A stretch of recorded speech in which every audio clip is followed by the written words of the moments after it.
¿Qué tal? ¿Cómo le va? Un verdadero placer estar una semana más con ustedes, iniciando este programa 1350 de A Todo Motor. Reara Lambópulos, que está con nosotros, es diseñador de autos a nivel internacional. Hernán, ¿cómo estás? Bien, muy bien. ¿Todo bien? Sí, muchas gracias por la invitación. Un placer, señor. A ver, contame rápidamente, ¿estás armando un proyecto de auto vos aquí en la Argentina, propio, particular? Sí, en los momentos en los que, estoy acá en el país, estamos llevando adelante un proyecto de automóvil, lo que se dice los armados fuera de fábrica artesanales, un automóvil deportivo que posiblemente vea la luz hacia finales de año. ¿Ahora? Sí. O sea, ya está prácticamente con la llave de contacto puesta. Digamos que falta todavía, tenemos que ir al cerrajero, pero está bien, está muy avanzado.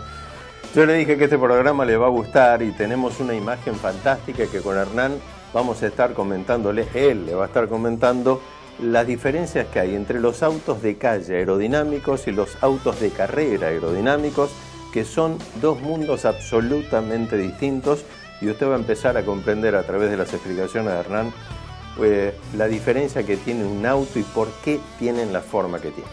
Le dije que tenía un programa bueno, no le miento, mire la imagen. Le vamos a mostrar, le dije que teníamos una imagen realmente fantástica. Usted va a empezar a comenzar, mejor dicho, a entender todo este tema aerodinámico, el porqué del flujo del aire arriba del auto y lo que tienen que hacer. ¿Qué estamos viendo, Hernán, y qué es lo bueno que haga este flujo de aire que se ve por ahí? Sí. Mira, lo que vamos a tratar de que entienda la gente, el público, es que la aerodinámica es una ciencia, ¿no es cierto?, asociada al automóvil, que es muy vasta. Y nosotros, tratamos de identificar dos tipos de aerodinámica. Está la aerodinámica de la competición y la de los autos de calle, ¿no es cierto? Como bien sabrás, la de la competición está destinada a que todo el contacto que tenga el automóvil con el aire sea usado para aplastarlo contra el piso, ¿no es cierto? ¿Y en este caso, por ejemplo? Y en este caso, siendo un auto de producción, se utiliza seguramente parte del concepto de la competición, pero también está muy presente el tema de que el auto entre y genere el menor disturbo aerodinámico posible, que sea lo más eficiente, que choque de la menor manera posible contra el aire, como para que lo penetre mucho más y tenga mucha más velocidad de punta. En eso no se plantea en el auto de competición, porque al tener tanta potencia en los motores no es un problema la velocidad, sí es un problema el agarre, que esté aplastado. En un auto de serie es importante lograr una buena velocidad de punta, no solo por las prestaciones, sino también por un tema de marketing. En estos autos es importante, pero lo es todavía mucho más en los autos masivos, ¿no es cierto? Hernán, en este flujo de aire que nosotros vemos pasar por ahí en esta animación, ¿qué es lo que tiene que hacer el aire? ¿Cómo acariciar la carrocería o al revés, irse fuera, lejos de eso? Depende de la zona de la carrocería en la que intervengamos. Por ejemplo, acá se ven todas las partes bajas y qué pasa con el aire en la zona baja. Uno dice, ¿por qué los radiadores están abajo y no están en otro lugar? ¿No? Están desprotegidos. Claro, el radiador está abajo porque es la zona de máxima presión de aire. Ahí eso es muy eficiente para la refrigeración. Y después, ¿qué se hace con el aire caliente que sale de ahí? Porque ese aire después sale caliente del radiador y entonces a través de ciertos trucos derivados de la competición y llevados hacia la gran producción se puede definir, lo seguimos usando para aplastar el auto contra el piso con la desventaja de que lo frena, o lo usamos para que se canalice de la mejor manera, generando la menor cantidad de roce, ¿no es cierto?, y de resistencia. Acá tenemos otro ejemplo de Mercedes. Muchas veces, por ejemplo, se ve que el aire que ingresa al radiador o al motor, cuando es mucha la presión del aire, no hace falta tanto aire que ingrese al motor. Dentro del vano motor, el aire, claro, frena el auto porque entra muchísimo aire y el motor, el vano motor es una caja, lo embolsa. Entonces hay sistemas activos que detectan según la cantidad de aire necesario, hacen entrar solamente ese aire y el demás lo canalizan por otro lado, ganando velocidad final. Y gana en consumo, y gana en estabilidad. Sí, si yo penetro mejor el aire, voy a tener más velocidad final. A igualdad de potencia voy a tener más velocidad, voy a tener menos consumo y demás.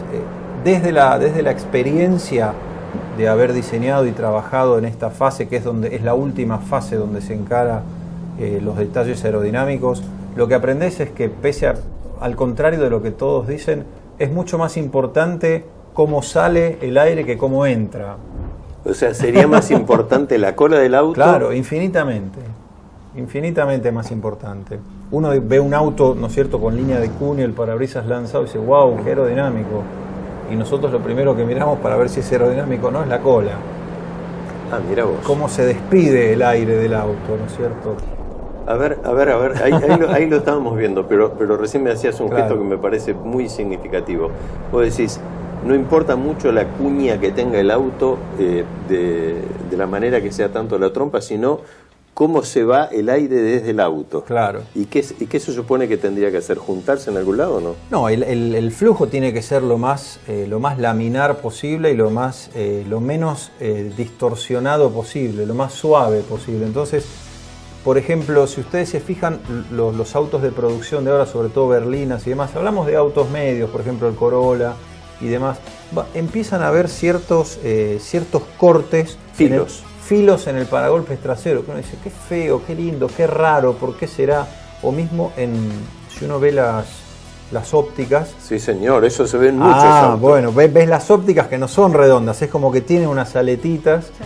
Y si te fijas, por ejemplo, el Mini, que parece tan redondo atrás, pero tiene dos aletitas atrás. Esas pequeñas aletitas le hacen ganar 7, 8 kilómetros por hora de velocidad final, porque hacen que el flujo salga lo más limpio posible, si no, genera turbulencias que lo van frenando. Se sabía mucho de aerodinámica, era una cosa intuitiva. Lo dijiste vos, era absolutamente intuitiva. A ver. No había túneles del viento, simplemente había pequeñas herramientas que tenían los ingenieros o los proyectistas para decir, bueno, para imaginar los flujos del viento. Entonces, bueno, acá vemos, mirá, por ejemplo, estamos en los años 20, fines de los años 20, inicios de los 30. Acá es muy curioso, ¿no? Porque está el concepto de la aerodinámica vertical, que es derivada de los aviones, ¿no? O sea, era la gota pero puesta de manera vertical, todavía no eran horizontales los autos. O sea, se trataba de hacer algo lo más fino posible, porque el aire se penetraba de esa manera, ¿no? Finito, con las gomas finitas. Pero te voy a robar un concepto. Sí. El cuidado de la cola de este auto tiene mucho que ver con esto que vos decías recién. Claro. Mirá por ejemplo. Bueno, esto ya la tecnología va cambiando, los autos se empiezan a vestir más, ya existe la posibilidad de unir, ¿no es cierto? Chasis con guardabarros, ruedas y demás, es casi una sola unidad. Este es el primer auto de producción, digamos, del mundo, desde 1934, es el Chrysler Airflow, que sería flujo de aire, claro, uno dice, hace la traducción. Ves que hay una cierta, es todo intuitivo, ¿no es cierto? Uno dice, bueno, al tener todo a filo y la cola, acá se pasa un poco hacia la aerodinámica un poco más horizontal, viste que ya no es más lo vertical de la Bugatti, empieza a ser ligeramente horizontal. Peugeot con el 402 en los años 30 también había intentado... Con las ruedas traseras carenadas. ¿No? O sea, el cuidado de la parte trasera del auto. Que no generen turbulencias, claro. Son conceptos muy derivados de la tecnología que había en ese entonces en la industria aeronáutica, que también a su vez estaban descubriendo, ¿no es cierto?, ciertos trucos aerodinámicos y bueno, se aplicaban, como se sigue haciendo ahora, ¿no? Los grandes ingenieros en la competición vienen de la industria aeroespacial. Fíjate que no tiene ópticas delanteras muy Están visibles. dentro de la parrilla. Están dentro de la parrilla. Sí. O sea que el tipo sabía lo que quería hacer. Sabía lo que quería hacer, sí. ¿Y esto qué es esto? Esto es el Tatra T87, es una de, quizás mi marca favorita de todos los tiempos. Tatra es una marca checoslovaca. El fabricante de viudas, le decían a este T87, porque era un auto rapidísimo y muy difícil de manejar. Es el T87, motor, es un V8 refrigerado por aire, trasero, de tracción trasera y muy aerodinámico. Pero sería inmanejable de verdad. Inmanejable de verdad. Cuando los alemanes ocupan Checoslovaquia, se encuentran con esta sorpresa y dicen, qué bien que anda. Bueno, hubo más bajas entre oficiales alemanes manejando Tatra que en la guerra. No, tiene que ser inmanejable, digo, porque yo me imagino el peso de ese motor V8 atrás, Sí. Y la trompa tiene que ser Claro. una cosa que va por donde puede. Si me permitís una pequeñísima anécdota, cuando entraron los alemanes y se encontraron con Tatra y todos los proyectos que había un proyecto que se llamaba T77, que era lo mismo, pero más chiquito, de 2 puertas, con motor refrigerado aire boxer trasero. ¿Te suena? Sí. Redondito. Redondito. Bueno, dijeron, ¿quién hizo este auto? Bueno, un señor que se llama, qué lástima que no podemos adoptarlo, pero nos gusta el proyecto. Se lo dio el Hitler a un amigo personal de él, un tal Ferdinand Porsche, le dijo, ¿me haces el auto del pueblo con esto? Y fue. O sea, salió de ahí. En 1960, Mirá vos, la cómo familia de Hans Ledwinka ganó el juicio contra Volkswagen. Y Volkswagen dijo, sí, bueno, en realidad nos inspiramos. Y quedó todo ahí. Un poquito más que esperar.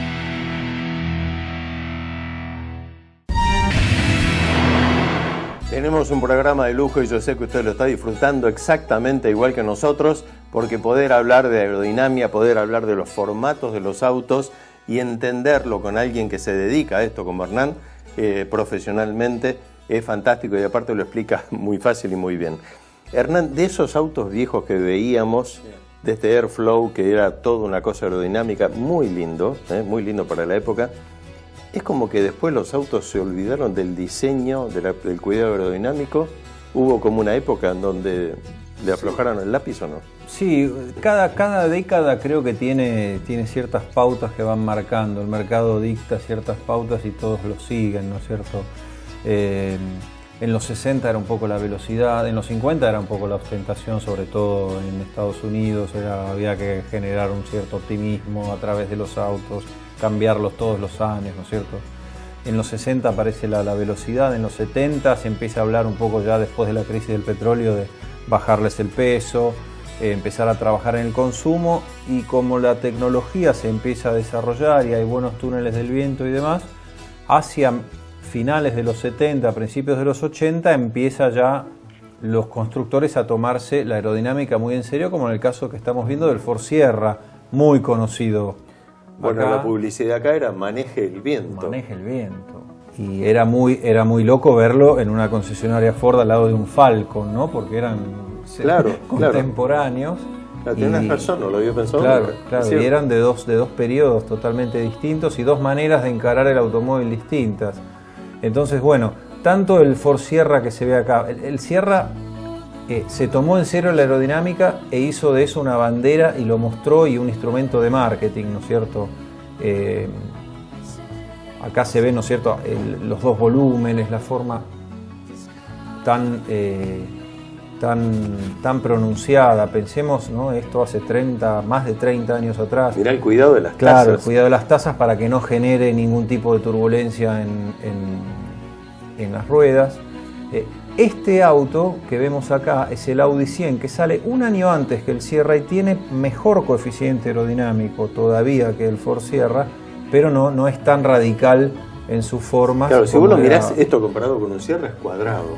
Bueno, y es mucho más aerodinámico. Entonces, los alemanes, siempre tan recatados, trabajaron más que nada en la esencia.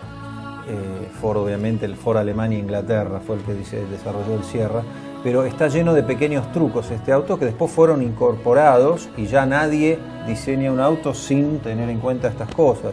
Los vidrios totalmente a filo de la carrocería, no hay canaletas vierteaguas, las manijas están a filo, no hay espacio entre las ópticas Cuando y la vos parrilla. decís a filo, perdóname, hago una traducción, están Perdón. como empotrados. Empotrados, Claro, sí. está bien. Sí, a filo.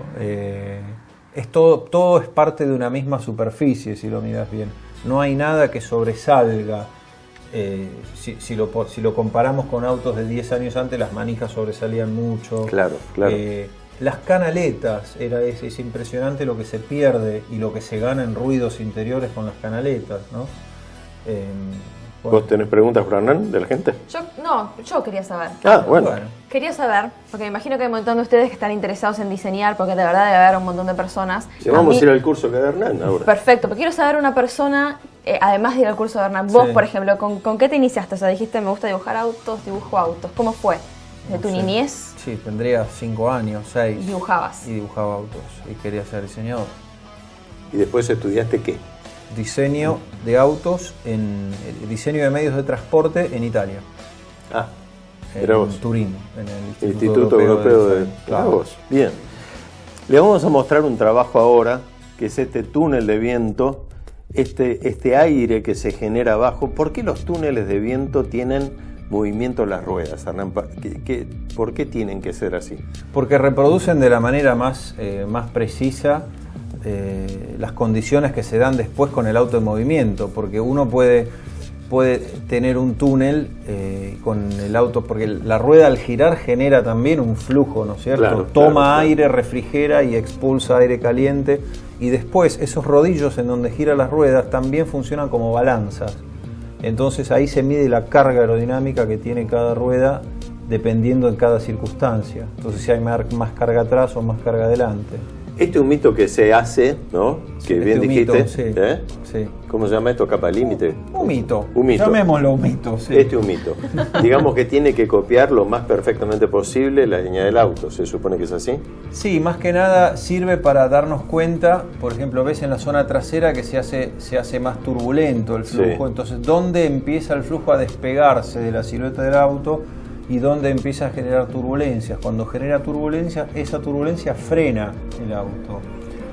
A ver, estamos viendo una Ferrari, estamos viendo un túnel de viento maravilloso, escala en 1 en 1, la máxima tecnología, pero transportémosla a aquel señor que va a la casa de repuestos y tiene su auto de calle de todos los días y se le ocurre cambiarle y ponerle un alerón, porque le gusta, porque le parece que está bien. ¿Lo mejora o lo empeora el auto? Yo lo que digo siempre, seguramente vos también, si hay una fábrica, una multinacional, que destina cientos de millones de dólares por año o miles de millones en capacitar y en pagarle a los mejores ingenieros que hay, y los mejores ingenieros de la plaza y del mercado llegan a la conclusión de que ese auto aerodinámicamente es perfecto y lo han hecho así. Yo le creo más a esa gente que al señor que me va a vender un alerón en una casa de repuestos ¿no? Vamos a seguir hablando con Hernán en un ratito de aerodinámica, vamos a ver el tema de la Fórmula 1. Hernán, decíamos al principio con Hernán que un poco tiene que ver la aerodinámica de un auto de serie con la aerodinámica de un auto de carrera. Sí. Son dos funciones distintas. Claro. Una es para que el auto sea económico, en el caso del auto de serie, digamos, confortable, que no haga ruido, y en un auto de carrera, ¿qué se busca aerodinámicamente?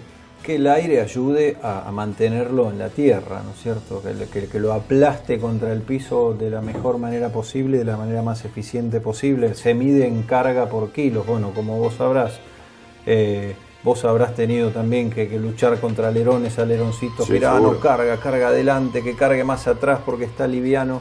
Entonces, bueno, como está haciendo, como vemos acá en esta gente, hoy por hoy digamos que la aerodinámica tiene un papel muchísimo más importante ya desde hace tiempo que lo que tenía antes en esta categoría que es la madre de todas, ¿no? La Fórmula 1 y en otras. Hernán, ¿qué diferencia tiene este túnel de viento que es en escala reducida? ¿Esto qué es? Esto es... ¿Cuarto? No es un cuarto, son 3/8 se llama, es una escala en la que se está trabajando ahora y muchas veces en competición se trabaja en 1/2, Ajá. exactamente la mitad del auto de serie. Al tener tecnologías tan precisas y ser todo por control numérico, las piezas se pueden fabricar en escala o a la mitad de la escala y todo es exactamente igual. Obviamente es mucho más económico tener un túnel chico que un túnel grande. Por eso se hace tanto desarrollo en túnel chico antes de pasar a un túnel grande. Bien, creo que nos tomamos una clasecita de diseño gratis. Les recuerdo que si ustedes quieren hacer un curso de diseño, Hernán está haciendo curso de diseño.